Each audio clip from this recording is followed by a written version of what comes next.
Food affects digestion, there's no doubt about it. But how exactly? It's very empowering to understand the different roles that foods and nutrients play in gut health and IBS so that you can manage IBS better. I mean, no one wants to keep eating foods that are not great for symptoms and at the same time avoid foods that could help. In this 3-part series, I go over all the 3 different macronutrients, fats, protein, and carbs, carbohydrates, and how they affect digestion. Today's episode is about carbohydrates, which by the way are not the enemy. So let's dive in. Let's begin by emphasizing that malnutrition is bad for gut health and IBS. If you're not getting all the nutrients you need, your body and your gut cannot work as they should. Simply being malnourished and perhaps having lost a lot of weight can cause IBS-like symptoms on their own. So it's very important that you get all the nutrients you need every day. And from the IBS point of view, you want to get all these nutrients without worsening your gut symptoms. So the goal is to keep your body nourished and your digestion calm at the same time. So carbs. Even though carbohydrates are not technically an essential nutrient as your body can make it from fat and protein, it is still the preferred fuel source of the body. I know a lot of people are shunning carbs these days, being on some kind of ketogenic diet, but I am of the mind that a healthy diet includes a balanced amount of good quality carbs. This is because whole grains and other good quality carbs, they are full of all kinds of vitamins and minerals and fiber. And if you cut these out of your diet, you need to figure out other ways of getting these nutrients, and it might be with more difficulty. And a multivitamin and a fiber supplement is not gonna cut it. It's not the same thing. Not to mention that carbs are really enjoyable to eat, and food restrictions can be mentally very taxing and stressful. Also, a lot of studies are showing that whole grains are supporting long-term health, reducing the risk of chronic illnesses and even improving health span and longevity. So I don't see why we should not be eating good quality carbs. So what are carbohydrates? Carbs are at their essence sugar. Yes, the body uses glucose as fuel, and even starch is a bunch of sugar molecules attached together, and the body just breaks it down into those glucose molecules, single unit sugars, and that's when they can be absorbed into the body. And fructose, even though it is a single unit sugar, it can be absorbed into the body as is, that's great, but then it has to be converted into glucose in the liver before the body can utilize it.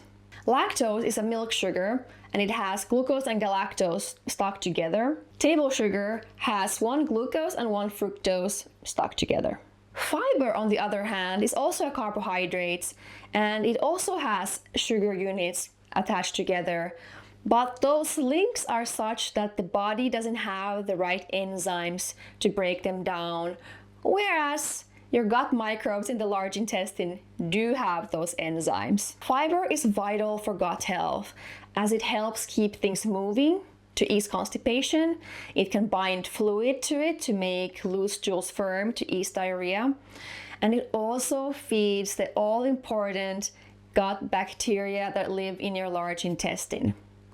Those microbes produce all kinds of healthy substances like vitamins and short-chain fatty acids that are really great for our health. So fiber is just vital to have in the diet, and you cannot have fiber if you don't eat carbohydrate. Not all fiber is the same. There is soluble fiber like psyllium that becomes a gel when you eat it, and that gelling attaches water to it, which lubricates poop and eases constipation, but it also binds to fluid to make those looser stools a little bit firmer. Unsoluble fiber, like cellulose in vegetables, makes poop bulkier and stimulates the gut wall to help the poop move forward.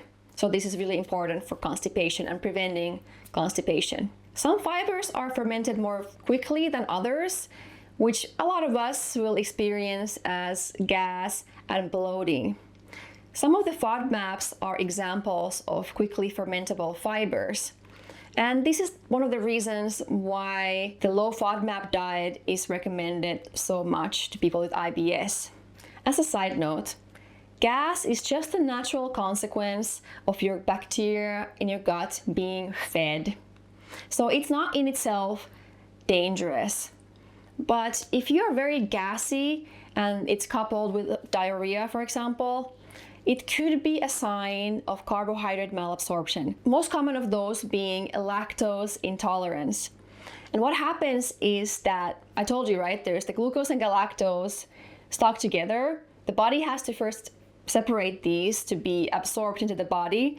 But if you don't have the enzyme, which happens in lactose intolerance, to break them apart, lactose will travel intact into the large intestines where your gut microbes will have a party with them. They do have those enzymes to break them down. So a lot of gas is produced quickly, and this can lead also to diarrhea. Lactose is considered a FODMAP for this reason, but only really if you have lactose intolerance. Fructose, that fruit sugar I mentioned earlier, is also considered a FODMAP because in high enough amounts, none of us can absorb it fully and it can end up in the large intestine. But amount matters a lot. A small amount is fine, but bigger amounts, especially if it's in excess of glucose, then problems can happen. Funny story, when I was still a student in Berkeley, there was one week that I was drinking a lot of fruit juice. Don't ask me why, but I was drinking a lot of it. And I can tell you that all that fructose in fruit juice, in excess to glucose, there was more fructose than glucose in that juice, I was really feeling the consequences. So when it comes to FODMAPs, amount matters. And let me mention right now, you should never be on a zero FODMAP diet. That is not good for you, and I'll tell you why in this video here. But then there's lactulose. It's a synthetic sugar that cannot be absorbed into the body and is actually used as a laxative and to treat constipation. So sometimes carbohydrate malabsorption is even used as a function of medicine. So in this way, carb malabsorption is not dangerous to you. The carbs that I recommend are all kinds of whole grains like oatmeal, whole grain pasta, whole grain bread, quinoa, and then I also like potato and sweet potato when they're not highly processed like into French fries. Of course, fruit, vegetables, beans and lentils are also excellent quality carbohydrate foods. Milk is a carb source, but I think of it as a protein rather than carb. If there is a carbohydrate source you're wondering about and I didn't mention it just now, just put it in the comments and I'll tell you what I think about it. I don't believe in absolutes either. If you really love, let's say, French fries, go ahead and have them every now and then. Enjoy them. I also enjoy these creamy potatoes that I have every once in a while. So, how much carbs should you eat then? What is a balanced amount? My rule of thumb is the plate method, in which you would fill the plate with 1/4 of carbohydrates. So 1/4 of the plate would be where your carbohydrates would go. Sometimes it could be a little bit less, but if you exercise at all, you probably want to have a little bit more than that. And I mean whole grains or starchy vegetables here. Fruit and non-starchy veggies are a different story.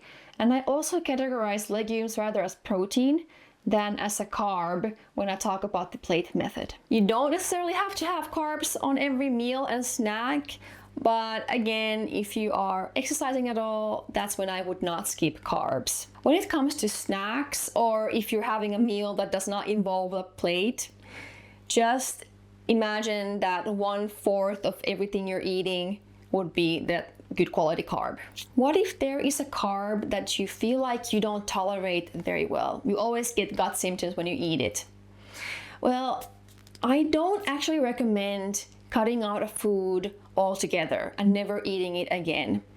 So figure out how much you can eat of that food and start there, especially if you really enjoy eating that food. If it's a food you don't really care about, then okay, no big deal. But if you cut too many foods out of your diet, you could risk becoming malnourished. And like I said in the beginning, that is not good for IBS.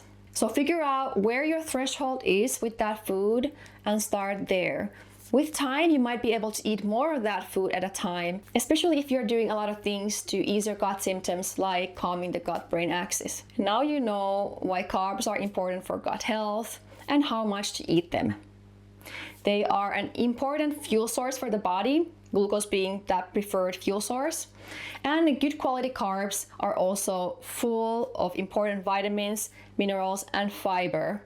And fiber is just such an important nutrient because your gut microbes will keep you healthy if you feed them that fiber. They will produce molecules in your gut that promote health. But what if you feel like it doesn't really matter what you eat or don't eat? You get symptoms anyway.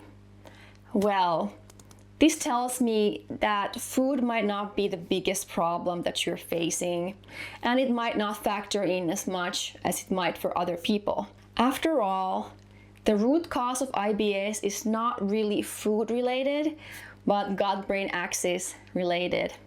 And I talk about that in this video. So I'll see you there.